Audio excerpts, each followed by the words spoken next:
Southern California Prep Insider is brought to you by Toyota Dealers of San Diego. Ladies and gentlemen, welcome to basketball season. Yes. It is finally upon us. Gentlemen, how do we feel about that? Contrary to the Christmas song, this is the most wonderful time of the year, ladies and gentlemen. It's up there. It's up there. Just the most wonderful time of the year was getting to text you about basketball season starting. And we're really excited. It's nice. We're at Mission Bay. Yes. We're On the bus. We're taking this podcast on the road all year long. We're going to be doing it usually game of the week style, but no games yet because this is our ridiculously way too early top 10 basketball podcast. So we're doing practices of the week right now. Yes. Talking practice? We're talking about practice. Is that a thing in basketball? That's really just a football thing, isn't it? No. No, it's a basketball thing? Yeah. And along those lines, if you want us to come to your school, to your game, let us know, tweet at us, let us know why we should go there. You can Instagram it to us also? Yeah. Or you can Go down in the DM. It's just straight into Christian's DM. So he loves that. He loves having his inboxes flooded. Guys, we got to talk about our outlook for this season. We got to talk about a lot of things. It is a new look this year in San Diego basketball. New look. I mean, two of the top players have either transferred to another school or bolted out of town. I mean, that's pretty unprecedented.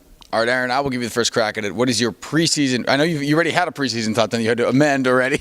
So your preseason 2.0 top 10. So I had an early preseason, and then I had a preseason. Then I had God dang it, now here's my preseason. Got Foothills Christian at number one. Obvious the reason they move up from 7 in my early preseason because of the transfer of Tayshaun Cherry. Yassine Garam coming over from Point Loma. And them being allowed to play right away. Yes, that's the huge thing. Both of them had valid changes of addresses. Go figure. Number 2, we've got Vista. The Panthers are, coming back. They've got almost everyone back from a team that, hit that crazy buzzer beater in the state first round. They're locked and loaded, ready to go. It's a team that's been building for a couple years now. Just building through talent, coaching. Mission Bay is my number 3 team. We're here. Obviously, a lot of the spotlight's been on Boogie Ellis, but they've got a talented quintet of juniors and a sophomore, Savon Davis, the younger brother of Justin Moore. They're ready to go. They were the young Bucks last year. Now they're the mid-age Bucks. They're the middle-aged Bucks. Right. They're the Family Guy Bucks. Next year, they will be the seasoned senior Bucks. There we go. Number 4 is a surprise team to many, San Marcos.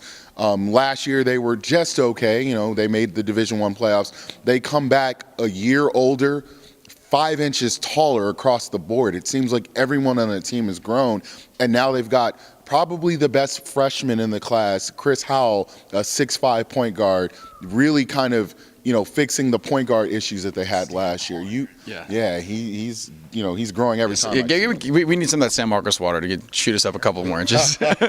So number 5, we've got St. Augustine. They were my number 1 team coming into the year, but you can't lose a potential All-American and stay at the number 1 spot. So they slide down, but not that far. Chibuzo Agbo, Luke Hop, Kimo Ferrari is going to have a big year this year. I talked to Coach, and he said that this year, look for Kimo Ferrari to really take that next step in a leadership role as a sophomore. That was our number 5 team. My number 6 team, somebody help me out here. Actually, no, it's Torrey Pines, the Falcons. Bryce and Michael Pope, remember the names. They may be the 2 best shooters not named Ryan Langborg in San Diego. They're just, they're really dynamic. And Finn Sullivan, a senior, he's kind of that quintessential Torrey Pines senior that comes in and really does a great job. Number 7, I've got Mater Dei Catholic. The Crusaders bring back Beon Riley, Trey Anderson, and a whole bunch of freshmen who are really, really good. Can I make a Beon Riley comment? Yes. He's really good at water polo. That's what, Joel Francisco, who is a partner of mine on the Prep Hoops Network, which is a new project I've been doing. He's a big water polo fan. I called him. I was like, Joel, you got to go watch Beon Riley play water polo.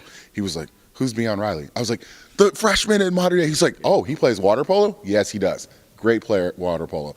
Number 8, we've got Country Day, Ryan Langborg and crew coming back, but there was a little bit not crew. Yeah. There was a little bit of a divorce there. We had 2 of their top players, Max Gwynn, Matt Bender. They're now at Francis Parker.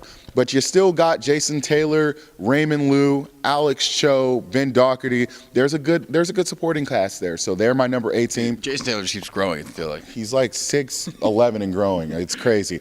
Number 9 is Canyon Crest. The Ravens bring back an entire fleet of kids from a team that was on the doorstep of the D2 championship game. led by Tyler Elsom, MJ Metz. These are not some household names, but they will be. Aaron Acosta is another one who's really good. I mean, this is a team that I think will defend. And number 10, La Costa Canyon. The Mavericks are back. This is kind of they've been down a few years. Graham Cook, a junior point guard, one of the top juniors in the section. They've got some very improved pieces around them.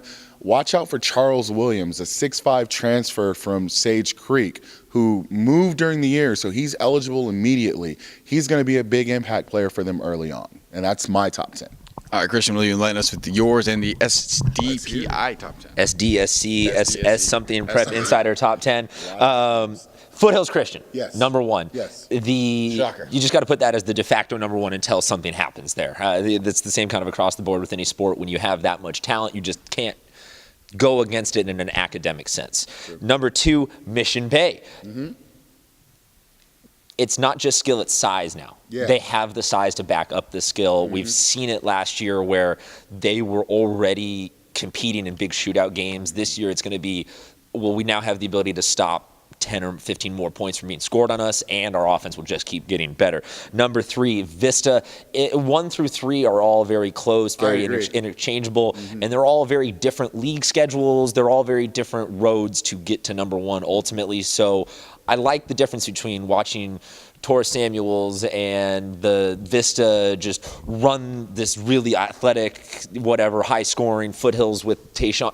3 different stories, but 3 very close teams there. Number 4, San Marcos. Completely agree with you saying that they have some of the better freshmen in the class. Just also another thing of North County, they play they play Mission Hills, and they have to get by Warren Washington. So a team that will be battle-tested by the end of the year. They got a front court that's 6'8", 6'6", 6'6". Big size. Yeah, big size. Next one, Torrey Pines. Completely agree about the Pontiff being anointed as the holy shooter of San Diego County this year. If you don't get that joke, I try. Modern Day Catholic going to take the number 7 spot. Number 6, because I'm bad at math, I apologize. After that, Saints. I completely agree with you on Chibuzo Ogbo and company. It sort of parallels their football season where they lost some people to transfers, but then ultimately they ended up having a really good open division caliber season because they trusted in the younger. They trusted in the youth. They did not get hung up on who they lost. They focused on who they had. Exactly. And I think that that's what Saints has, is they have to prove some people wrong. You know what we're also forgetting in that equation too? Lots of things. Mike Haupt. You've got the best coach in the section. No, we're not forgetting Mike Haupt. We're starting our standard hate on Haupt so that we can apologize to him post-game after a championship. And, Coach, you know how this works.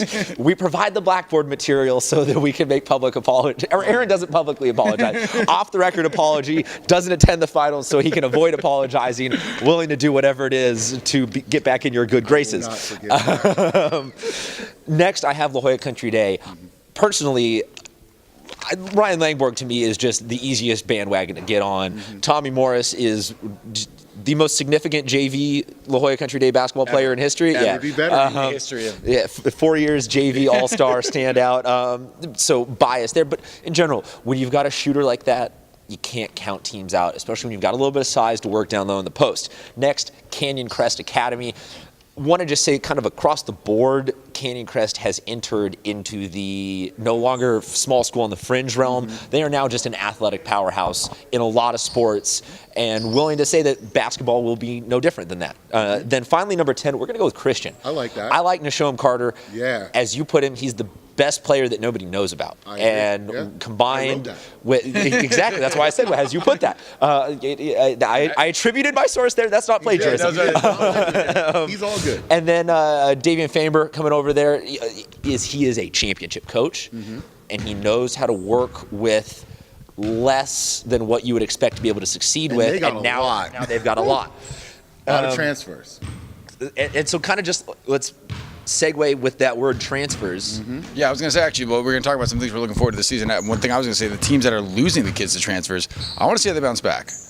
You know, whether it be the Country Days or the Saints or some schools that are losing these guys, I want to see how the reserves step in and play there. Another team that we sort of hit on a little bit, but they're in North County.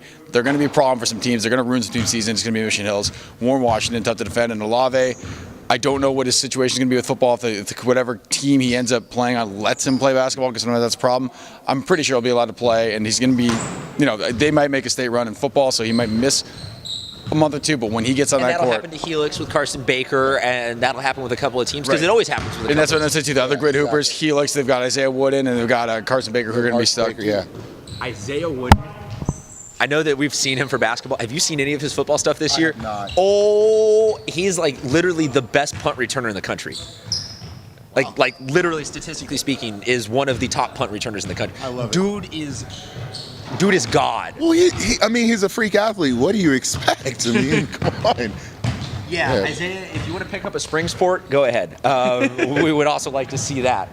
Track and field. But Tommy, you said the teams bounce back that lost people. I want to talk about the teams that are going to come charging seemingly out of nowhere because they have people now. Francis Parker is loaded up to look like the Francis Parker of 2 or 3 years ago. Exactly. This is not your little brother's Francis Parker that was 1-10 in league last year. This is the Tim Harrison Francis Parker. This is the Tim Harrison, or the Evan Fitzner Francis Parker. This is a deep cut right there. You've got the returners they bring back. Jacob Jovian was a really solid sophomore last year.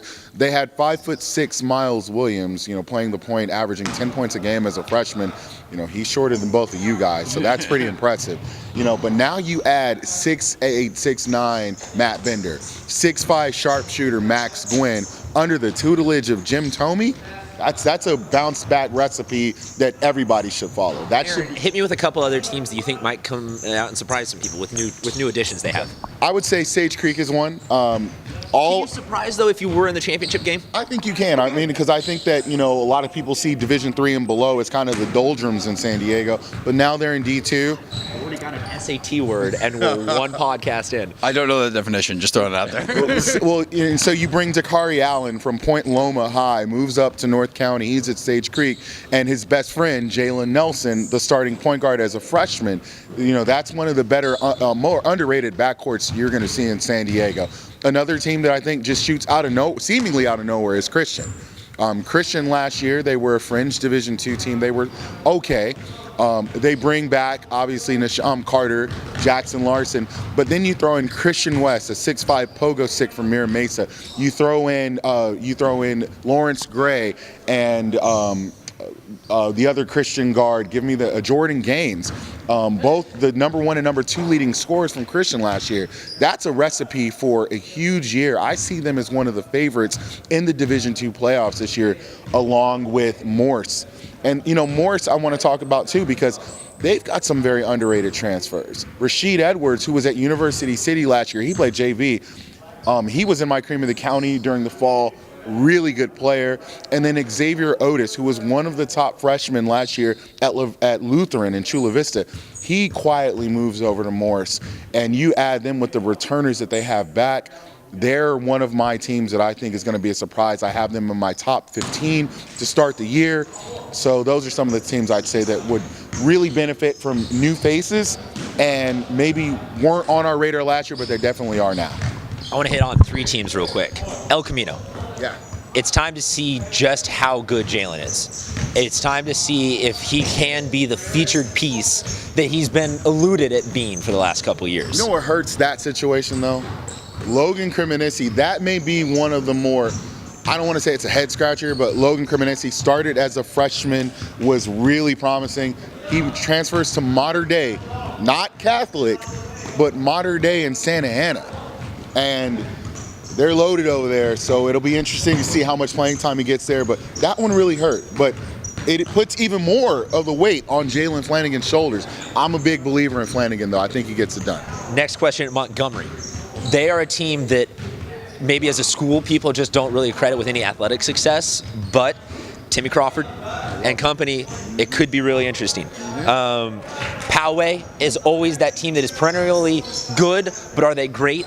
We don't know. They're big and athletic, though, and North County size versus South County speed could be an issue. They lose a little bit of that size, though, with Jordan Cook Harper transferring out. I mean, he was last year averaged 11 points, 10 boards a game, all-league performer. but he's the son of Ron Harper, and he moves to New Jersey to play with his brother Ron Harper Jr. So it'll be interesting to see how they bounce back from that, losing 6'8", but replacing him with 6'8". Out of nowhere, Deshaun Cooper has emerged over the fall and spring. 6'8", super athletic kid, very talented, played with the California Bearcats during the spring and summer. I'm intrigued to see how he develops and grows. I'll just also throw out my standard disclaimer of Westview will mess up someone's season this year. They always do. Really looking forward, you mentioned Olave having the post-football-ish of his season. Yeah. Donovan Leahy in Oceanside is an interesting one to me because I'm looking forward to Donovan not caring one bit about fouling out of every single game this year and just knocking some people around as he plays. He's going on to play football at Arizona, so just this will be the last hurrah of basketball. And I think that Oceanside could also play that weird spoiler role up in the North County. If you're playing a post position in North County, just watch out. Yeah. Keep your leverage in that game. Guys, anything else you want to say before we get out of there? Yeah, stick around. We're going to do a transition, and we'll talk to Boogie and some of those other guys. And so as always, hit us up if you want us to head by your school, your games. Aaron? This is a special year for me. I mean, not only am I going to be doing the scout work, but now I'm a dad. I'm a high school basketball dad. Ooh. My son is going to be playing at San Diego High, go Cavers, and he's going to be joined by one of the more talented transfers that we haven't talked about, Thomas Marcus, second leading scorer, Horizon. We've talked about Thomas Marcus. Yeah, we have. We've talked about Thomas Marcus. Yes. Thomas Marcus is not a fan of Thomas Morris. Hey, you know what? I picked wrong last week in the football game. I'm sorry, and I picked against him again this week. And if I'm wrong again, I'm sorry, and I'll be the first one to apologize. The selfish part of me wants you to be right, so we can get him back for basketball season. But Thomas is a very talented player. He's committed to Arizona. San Diego's going to go from really not good at much to one of the best athletic schools in the county this year.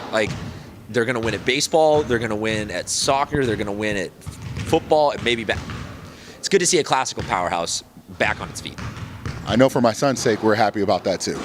We'll be here all season long, so please check in with us, tweet at us, do all kind of stuff. I'm going to disappear magically through the wipe, and then someone else can take my place, right? All right, hey sports fans, we're back.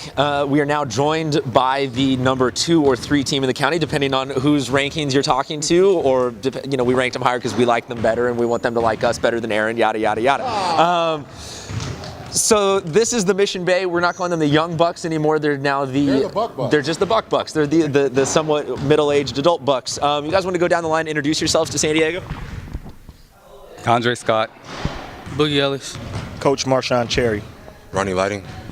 So, Aaron, I'll kind of let you take point on what you guys want to ask them. Yeah. Just kind of, guys, tell us a little bit about, season is just getting underway. You got your first games next week. It's kind of a not a new look, but just a bigger, stronger look than last year. Well, we're going to start with Coach Cherry. What did you guys do to prepare for this year? Obviously, it's a big year. Everyone kind of had this is the year where you guys emerged. So what did you do to prepare for that?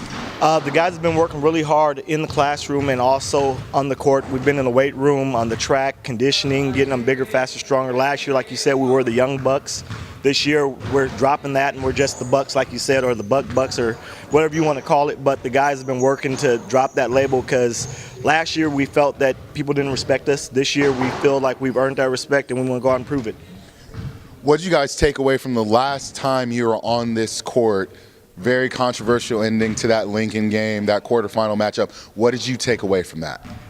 That we weren't tough enough. They came in our house and beat us up. They're tougher than us. They're older than us. They're stronger than us. So that's why we went to the drawing board, or as the kids like to say, the lab, to get it right. This year we'll be a lot tougher and a lot stronger, and we'll be mentally ready to do what we have to do to get the wins.